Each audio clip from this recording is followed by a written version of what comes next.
ओंकार तो शिरोभाग है, मंत्र है। ऐं ह्रीं क्लीं चामुंडाये विच्चे। ऐं बीज अनजाने में भी एक मूर्ख, अति मूर्ख मूढ़ कुमार ने, देवदत्त एक विद्वान पंडित थे, उनके पुत्र ने जप किया था। महर्षि गोभिल के यज्ञ कराने के साथ उसका जन्म हुआ। लेकिन एक बात का ख्याल रखें, कभी वाणी स्खलित हो जाए, कभी बोलते बोलते मात्रा खंडित हो जाए, शब्द भी कभी कभी पूरा साफ ना उच्चरित हो पाए, तो उसको ये मत समझना कि उसको आता नहीं है। यदक्षरम पदम भ्रष्टम मात्रा हीनम च यद भवेत्, ऐसा हुआ। पुष्पदंत आचार्य ने महिमन करते करते लास्ट में ये कहा है, अगर ऐसा हो गया हो तो क्षम्यता। देवदत्त पुत्र की कामना से यज्ञ करा रहे थे और गोभिल मुनि ने बोलना शुरू किया, मंत्र कहीं स्खलित हुआ। उन्होंने कहा आप गलत मंत्र बोल रहे हैं। आहत होकर गोभिल ने कहा मैं गलत तो नहीं बोल रहा, लेकिन आपके अंदर दुर्भावना पैदा हो गई। इसका परिणाम यह होगा कि आपकी संतान विकृत होगी, मस्तिष्क से विकृत होगी, मूर्ख जैसी हो सकती है। बहुत अनुनय विनय करने पर कहा कि कुछ समय के बाद देवी की कृपा से वह ठीक हो जाएगी। एक युवक जिसका नाम था सत्यव्रत, निराश, उदास, हताश होकर एकांत में समय बिता रहा है। एक उसने व्रत रखा था कि मैं सत्य ही बोलूंगा। एक दिन जहां वो बैठा है उसकी कुटी के पास से खून बहाता हुआ, रक्त बहाता हुआ एक जंगली सूअर निकला। उसको एक व्याध ने अपने बाण से वेध दिया था। बाण विद्ध वह सूअर निकला, उसके पीछे आता हुआ व्याध आया और पूछा कि यहां से मेरा शिकार गया है। बात यह थी, उसकी करुण दशा देखकर, उसकी पीड़ित स्थिति देखकर, सूअर की स्थिति देखकर उसको क्षोभ हुआ। ये खून बह रहा है, ऐसा हो गया। इतना बोलने पर ही उसके अंतस में एक सात्विकता उमड़ी है। आप भी कभी कभी, हम बोलते हैं, कोई बोलता है तो आप बोलते हैं। ध्यान देना, देवी का ऐं ऐं ये जो पहला वाद बीज है, देवी मंत्र का नवारण का पहला बीज है। इसके उच्चारण से ही उसकी अंतःवृत्ति शुद्ध हुई। और जब व्याध ने पूछा कि सत्य बोलना, आप सत्य व्रतधारी हैं, तब वो सोचने लगा मैं क्या बोलूं।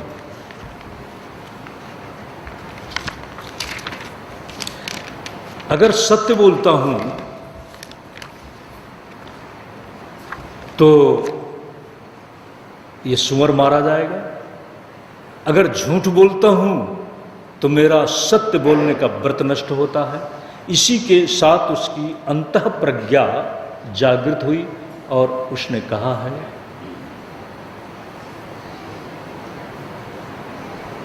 या पश्यति नशा ब्रूते, जो देखती है वो बोलती नहीं है। और या पश्यति नशा ब्रूते, या ब्रूते सा न पश्यति, जो बोलती है वो देखती नहीं और जो देखती है वो बोलती नहीं। इस तरह की बातें की वो व्याध उलझ गया कि ये क्या बोल रहा है। उसको भी मतिभ्रम हुआ, वो भी चला गया और सत्य व्रत के सत्यत्व की रक्षा हुई।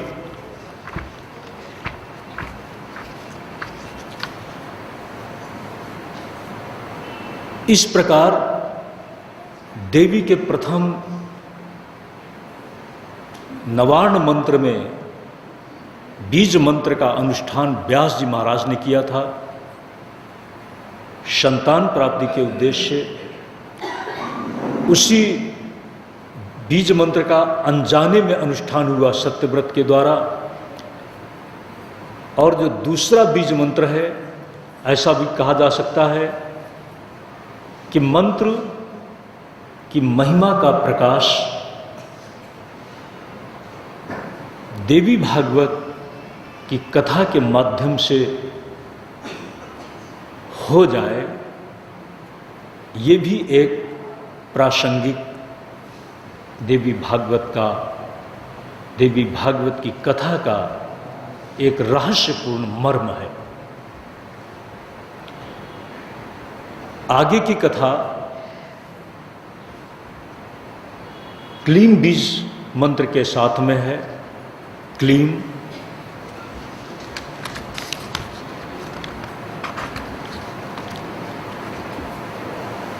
एक युवक राजकुमार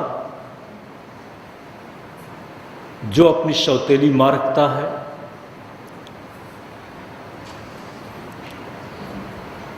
पिता का नाम वीरसेन और अपने चचेरे सौतेले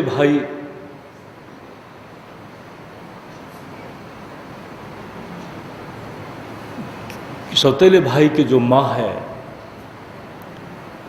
उसके पिता का नाम युधाजित।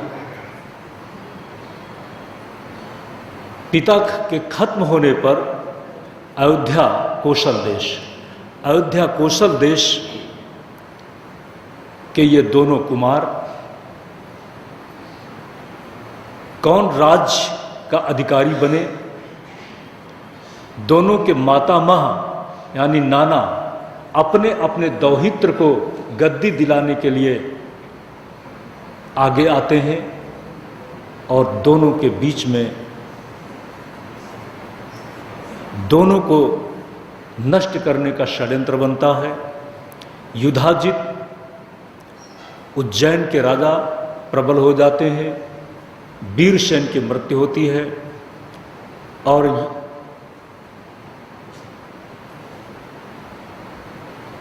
यह युवक अपनी मां के साथ ऋषि भारद्वाज के आश्रम में जाकर आश्रय लेता है और वहां पर किसी एक बच्चे को किसी कमजोर व्यक्ति का उपहास करते हुए, इस शब्द से मजाक उड़ाते हुए क्लीप सुनता है। बच्चों की एक आदत होती है, जो सुन लेते हैं उसी को बार बार बोलने लगते हैं, क्ली क्ली क्ली। और उस क्ली क्ली क्ली के बोलने के साथ ही ध्यान देना, कभी कभी जब मंत्र का उपदेश किया जाता है खास करके, तो कहीं उसको 2 बार कहीं 3 बार, जो क्रीम क्रीम क्रीम होम होम ह्रीम ह्रीम, ये भी मंत्र की व्यवस्था है। तो क्लीम क्लीम क्लीम, धीरे धीरे उसके अंदर क्लीम उच्चरित होने लगा और उस मंत्र के उच्चारण का फल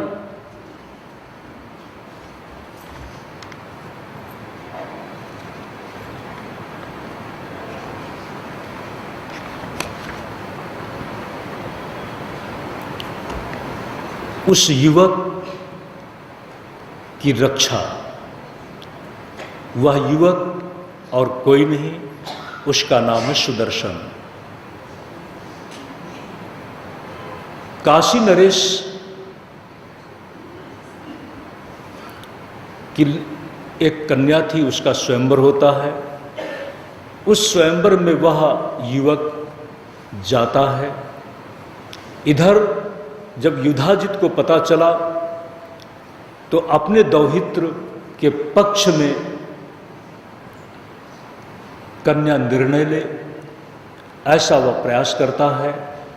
युधाजित अपनी शारीरिक शक्ति से बहुत प्रबल है, लेकिन सुदर्शन पर देवी कृपा करती है और युधाजित की सेना युद्ध में हार जाती है।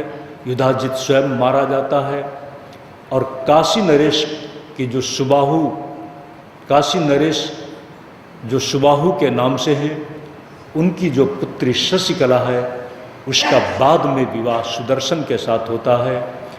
और जिस देवी की कृपा से सुदर्शन अपने नाना और नाना की सेना पर विजय पाते हैं, उस देवी की स्थापना उन्होंने अयोध्या में की और काशी नरेश ने भी उस देवी की अहोभाव के साथ, देवी की कृपा को कृतज्ञता के साथ देखने के साथ, उसकी महिमा से परिचित होकर श्रद्धा के साथ काशी में उसकी स्थापना की। पहले दिन की कथा में ऐन बीज पर विस्तृत व्याख्यान है और दूसरे दिन की कथा पर क्लीम बीज पर विशेष चर्चा है। कथा के अंतराल में बहुत कुछ ऐसी बातें आती हैं जिनको विस्तार से देखने और समझने के लिए आपको देवी भागवत का अध्ययन करना होगा, पाठ करना होगा। समय की संक्षिप्त व्यवस्था में हम आप लोगों के बीच में बोलते बोलते कुछ सूत्रात्मक ढंग से ही बात कर सकते हैं। विस्तृत जानकारी के लिए आप श्रद्धा से देवी भागवत को विशेष रूप से देखेंगे। आज हम निश्चित ही कथा के हर पक्ष पर, हर पहलू पर हम आपको सूत्रात्मक दृष्टि देंगे। जो शेष बच गया है उस पर कल चर्चा करेंगे। आज यहीं पर विराम।